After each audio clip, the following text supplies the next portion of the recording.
The former Disney Channel and Step Up actress shared her struggle to embrace her sexuality in a powerful and moving essay for Teen Vogue about how she fell in love with a woman for the first time in her life. In its purest sense, I felt awakened, more compassionate and like my truest self, wrote Stoner of meeting her female dance instructor, whom she developed feelings for. She strengthened and inspired me, creating a space for me to discover myself without judgment. We were an example of true love. The Stranger Things and Riverdale star admitted to fans that she's had anxiety about her sexuality, and shared a few lessons she wishes she had learned growing up. Getting comfortable with your sexuality is a process. It's going to be okay. I wish I'd known that sooner, she wrote in a series of tweets. Another thing I wish I'd known about sexuality is to take it slow. It can define you as much as you want it to. Either way, I know what it's like to have anxiety about it. Especially trying to come to terms with it and my faith.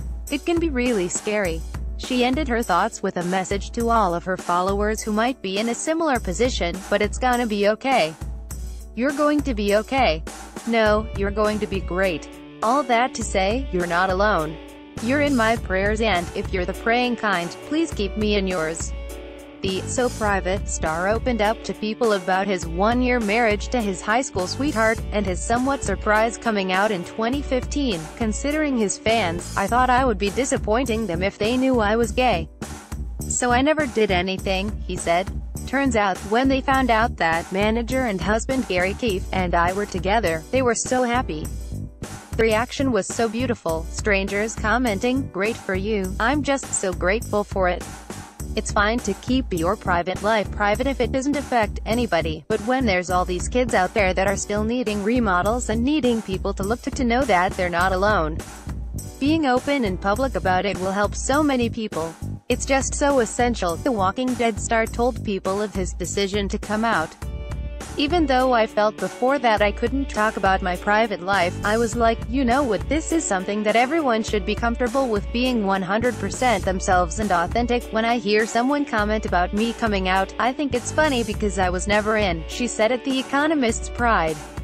I was always out. I was an activist. I went to protests. I refused to not bring my partner at the time, but no one ever asked me about it. After revealing who her partner was to a reporter at a red carpet event, then I saw I was attached to a label. I watched as I quickly became not actress Amber Heard, but out lesbian Amber Heard.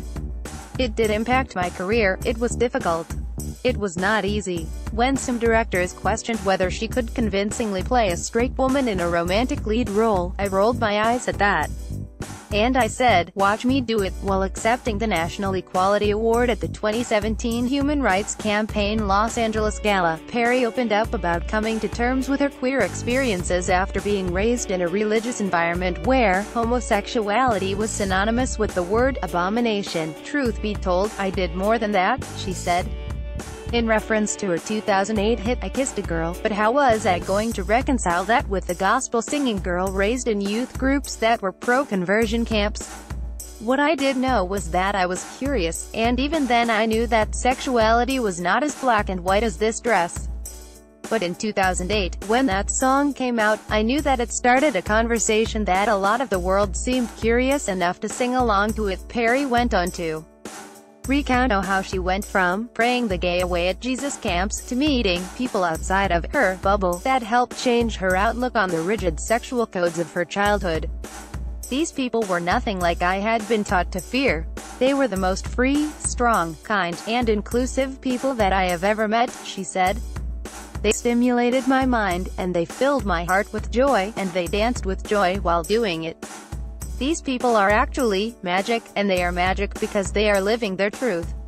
In a Twitter post, the former Grey's Anatomy actress wrote a message in support of LGBT youth, and, for the first time, came out publicly as bisexual.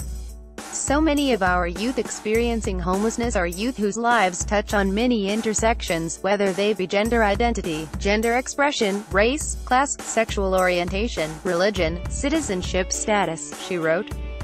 and, because of the intersections that exist in my own life, woman, multiracial woman, woman of color, queer, bisexual, Mexican, Irish American, immigrant, and raised by families heavily rooted in Catholicism on both my Mexican and Irish sides, I am deeply invested in projects that allow our youth's voices to be heard, and that support our youth in owning their own complex narratives so that we can show up for them in ways they need us to, the 41-year-old actress said. Ramirez is best known for her role as Dr. Callie Torres, who identified as bisexual on Grey's Anatomy. She has been married to her husband Ryan DeBolt since 2012. When I was dating a guy, the first was hiding everything that I did because everything personal felt like it was immediately trivialized, so I didn't like it. We were turned into these characters and placed into this ridiculous comic book, and I was like, that's mine. You're making my relationship something that it's not. I didn't like that, but then it changed when I started dating a girl. I was like, actually, to hide this provides the implication that I'm not down with it or I'm ashamed of it, so I had to alter how I approached being in public. It opened my life up and I'm so much happier. I've always walked to the beat of my own drum. The People v. O.J. Simpson, American Crime Story star, tells people of her inherent independent nature, particularly when it comes to her dating life. My life choices had to be predicated based on what was expected of me from a community on either side. That's going to make me feel really straitjacketed, and I don't want to feel that, Paulson told the New York Times earlier this month. What I can say absolutely is that I am in love, and that person happens to be Holland Taylor. Edit post.